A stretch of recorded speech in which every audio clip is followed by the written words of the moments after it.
Dear students, in this video, I am going to discuss about the Module 5. So Module 5, basically it has two important topics. One is image segmentation and other one is image description and representation. First, we are going to start with image segmentation. So in this topic, we are going to discuss about what is image segmentation, what are the methods applied for image segmentation. So basically, if you look at image segmentation, it is the process of dividing the image into its constituents or objects. An image may consist of many of the objects. Identifying or detecting these objects can be referred to as image segmentation. So to carry out image segmentation, we have two approaches. One is based on discontinuity and other one is based on similarity between the pixels.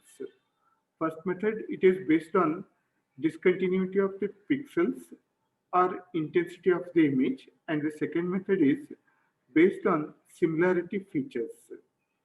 So based on discontinuity, again, we can carry out point detection, line detection, and edge detection. Based on the similarity, we have three methods: thresholding, region growing, region splitting, and merging. So first, we discuss about point detection, line detection, and edge detection in an image. So segmentation is basically identifying the constituents of an image. An image may consist of some points, some lines, some edges. We'll discuss first upon how to detect these constituents, basic constituents. First, we start with detection of isolated points. So to detect the isolated points, we are going to use a mask of this kind. We use a simple mask, 3 by 3 mask, where the center value is taken as 8 and other values they are taken as -1. So that to calculate response of this mask or filter, you know that the general equation is like this. The response of the filter or response of the mask is simply the multiplication of the filter coefficients with corresponding pixel values where this mask will overlap. Say for example, you assume that the coefficients of this filter, they are W1, W2, W3 like that up to W9. And if the intensity of the pixels where this mask has overlapped, they are say Z1, Z2, Z3, say up to Z9, then the response can be calculated as say W1 Z1 plus W2 Z2 plus W3 Z3 and so on up to W9 Z9.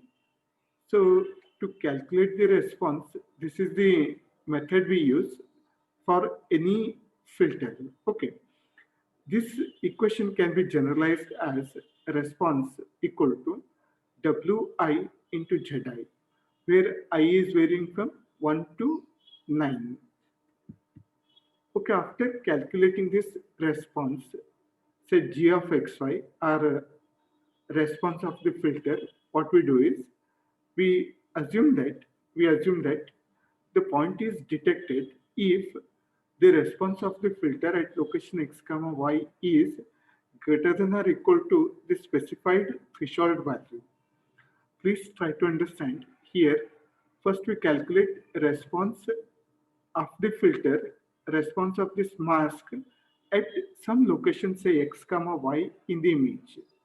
If this response value, if it is greater than or equal to some threshold value, in that case, we assume that there is some isolated point in the image at location x comma y where this filter or mask is centered.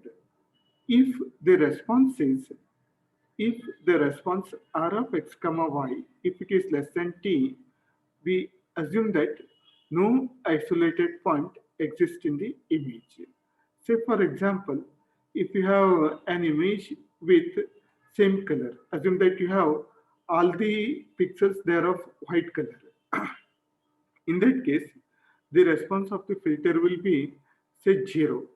Then we assume that no isolated point exists in that image. This is possible. This equation will be true only if there exists an isolated point with some different background. So this is how do we carry out detection of isolated points in an image. So detecting points is also like the segmentation. We are going to segment the isolated points in the given input image. The next, here we have an example. Just if you look at this diagram, first we have the mask. The mask can be either like this, that is center value is -8 and other values are 1, or even it may be this way also. The center value is 8 and other values are -1. Here, as we take absolute value of r of xy, it won't make any difference. The center value may be either plus or maybe minus. So here we have taken an example. This is some X-ray image we have taken. Okay, and here we have result of convolving the mask with the input image. When you carry out this filtering operation on this input image, we are going to get a result of this kind. Then finally, we have result using the above equation. You may find a small dot. You may find an isolated point in the image, this point, say this point. This point gets isolated when we carry out uh, this particular operation. Okay, so this is an example of detecting a isolated point from the image. Okay, students, next we are going to discuss about how to detect the line in an image. So if you consider the line detection, there is possibility of lines in the image in different directions. A line may exist in horizontal direction. It may be either diagonal, maybe plus 45, maybe plus 45, or maybe minus 45, or even there may be a vertical line. So there are four possibilities of lines in an image. A line may be horizontal, vertical, or it may be diagonal, either with plus 45 degree or with minus 45 degree. So to detect the lines from the image, we are going to use these four different masks.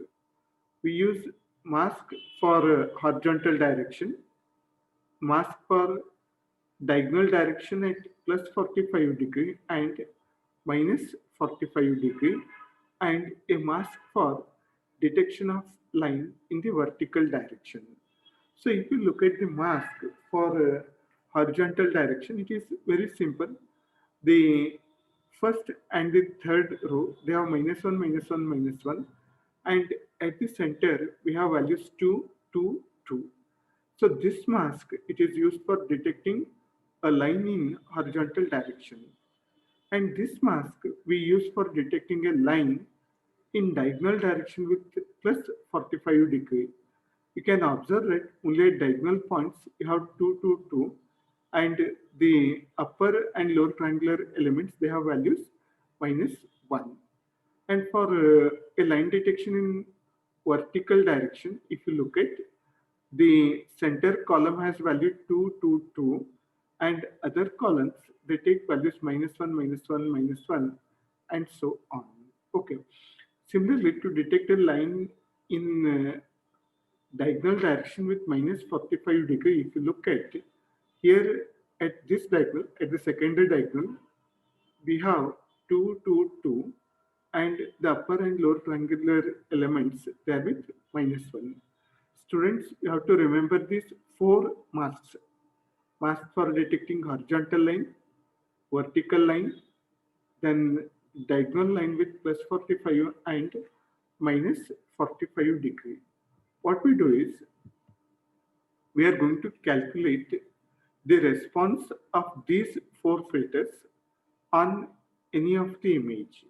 Like the response of these four filters is R1, R2, R3 and R4.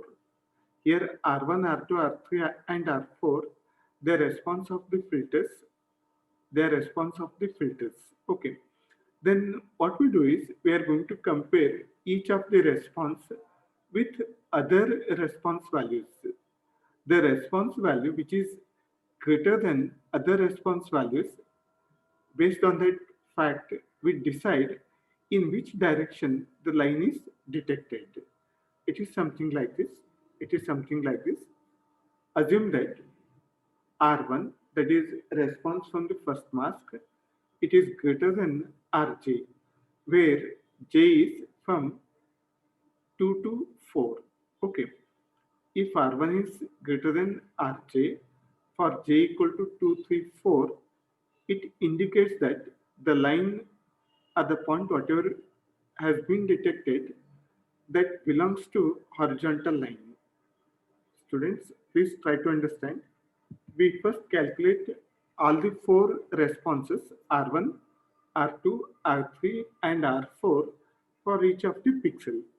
After calculating the response, we compare whether R1 is greater than Rj, that is for j equal to 2, 3 and 4. If it is greater than Rj for all the three values of j, it indicates that the point whatever is detected or pixel whatever is detected, it belongs to horizontal line. Similarly, if R2 is greater than Rj for j equal to 1, 3, 4, because we have taken R2 under consideration, j will be taking values 1, 3 and 4. If this condition is true, that indicates that the point detected or pixel which we have detected, it belongs to a line with plus 45 degree. And similarly, we check is R3 is greater than Rj for j equal to 1, 2 and 4. If this condition is true, that indicates that the point belongs to a line with minus 45 degree. And similarly, if R4 is greater than Rj for j equal to 1 to 3, indicates that the pixel or point that is detected belongs to a line in vertical direction. Okay. So this is how we carry out line detection. Here the idea is like this. For each of the pixel in the image, we calculate the response R1, R2, R3 and R4 by using these four masks. If R1 is greater than other three responses, that indicates that the point detected belongs to horizontal direction.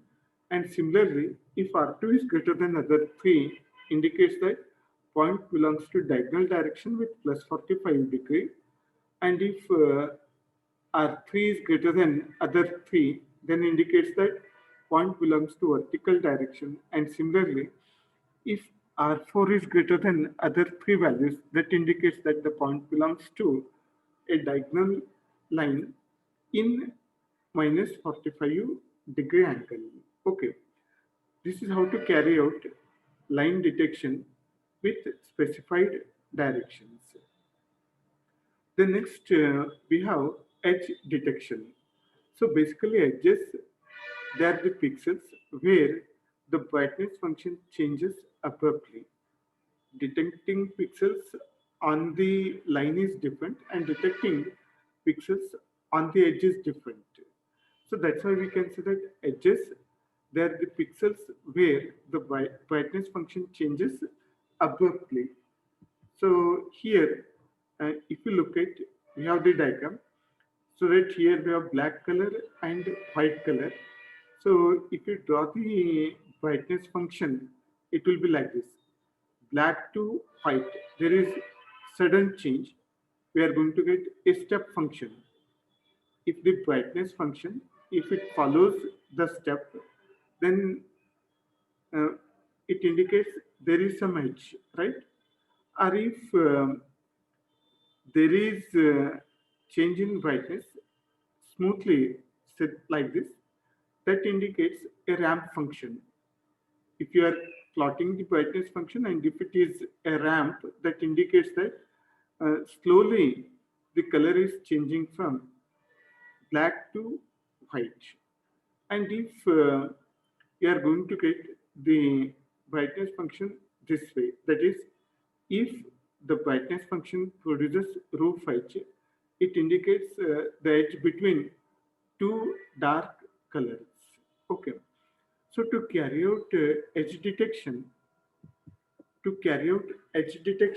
we use gradient operators. The gradient of function f of xy can be denoted as del f. The students, already we have discussed this topic in the image enhancement. So basically gradient operators and Laplacian operators, they are used for detection of the edges. As you know, the gradient operator, it indicates first order derivative and the Laplacian operator indicates second order derivative. Again, we are going to discuss these operators from the perspective of edge detection. The gradient of function f of xy can be denoted as del f and is given by this particular equation. So actually gradient of the function f of xy is simply a column matrix with two elements gx and gy, where gx indicates gradient along x direction and gy indicates gradient along y direction. So gradient along x direction is dou f by dou x. Gy, that is gradient along y direction, is differentiation of function f of xy with respect to y. And the magnitude of this function del f is given by square root of gx square plus gy square. Remember, gx indicates gradient along x direction, gy indicates gradient along y direction. But however, in the image processing, this can be approximated as, that is magnitude function can be approximated as simply absolute of gx plus absolute of gy, and the angle of this gradient function is given by alpha of xy, that is angle of the gradient function is tan inverse of gy by gx.